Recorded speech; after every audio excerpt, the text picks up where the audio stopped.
Our country was hurt. And they're on artificial respirators right now.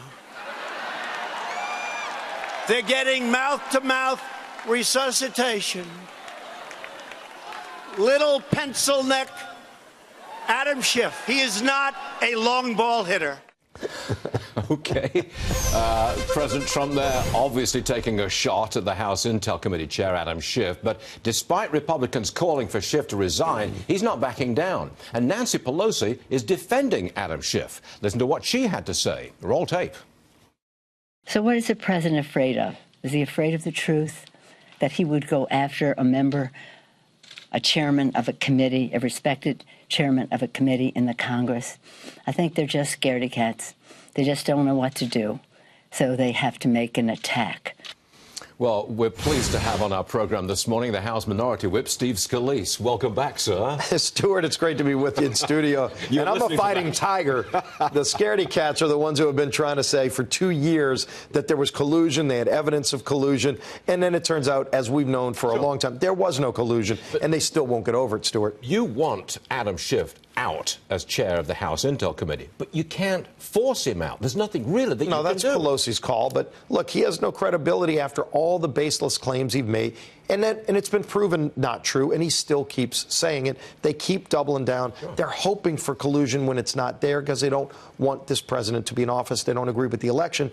That's not, you don't have like this coup from within if you don't like the president. You try to win in the next election, but they can't win on ideas. They're a socialist party now. Look how far left they've moved. Sure. All of these proposals that they've got are government control of health care, government control of, you can't even fly on an airplane in 10 years if they get their way. They really believe that, as ludicrous as it sounds. Hard to believe, isn't it? No, but nonetheless, we do a lot of politics on the show. We also do a lot of money on the show, and that's what I want to turn to now. You, I believe, are leading the push for the USMCA, the new NAFTA, the revised NAFTA, I should say. But I've got to ask you, take a look at this headline from today's Washington Post.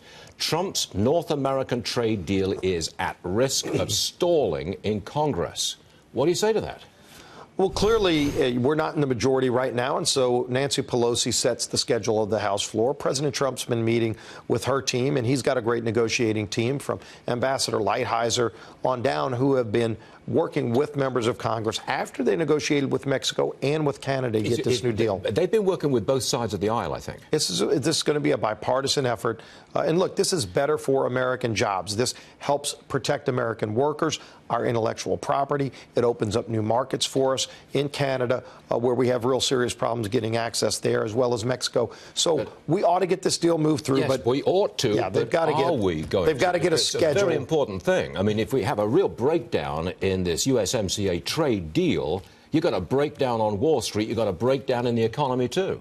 Yeah, I think a lot of people are watching to see if this gets done. I hope it gets done soon, because ultimately, if you look at what it does, number one, it says our neighbors to the north and south, we can get a better deal with them. Now let's go get better deals with European allies, get better deals with Asian allies, and ultimately, Stuart, the real big battle is to confront China. Sure. Confront China. All of our allies around the world want to join us in doing that, but we first have to get better deals with them and then go take on China. And everybody knows what they do to manipulate markets, to steal intellectual property, to dump products. Let's get that resolved. And you want to see economic growth?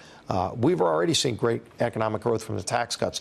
We get better trade deals across the globe. This economy will take off like nothing we've seen in generations. Okay, hold on for a second. I want to show you President Trump last night going after the Green New Deal. Roll that tape, please.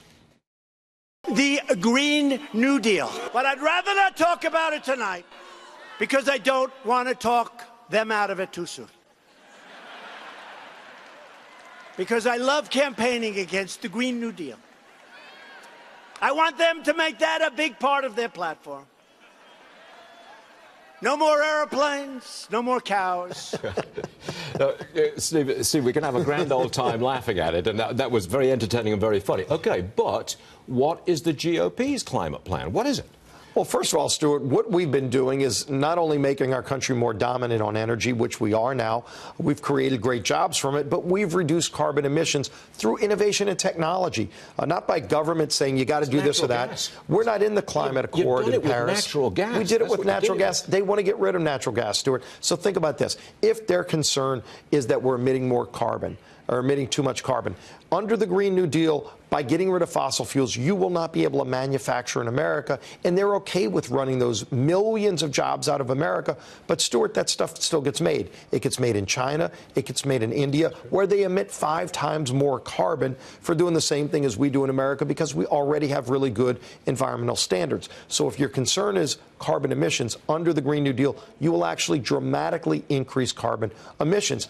And you wreck our economy along the way. How great of a deal is that? Maybe China's pushing that deal. Everybody in America ought to be rejecting this crazy radical idea. We laugh about it because it sounds ludicrous. They really do believe in this and want to do it. We ought to force a vote, and we're pushing to get a vote in the House. Yes. Let everybody take a stand. You saw those profiles in Courage in the Senate where they all said they want it, and then there was a vote, and they all voted present. They ran away from it. This isn't something to joke about or to hide from. Every American ought to be looking at this bill and saying, these people are crazy for trying to do this. Congressman, last one. Are you well? I'm really well, Stuart. Doing well, getting better every day. Excellent. I appreciate all the prayers and support, and God's been great to me. Yes, Congressman Steve Scalise right there.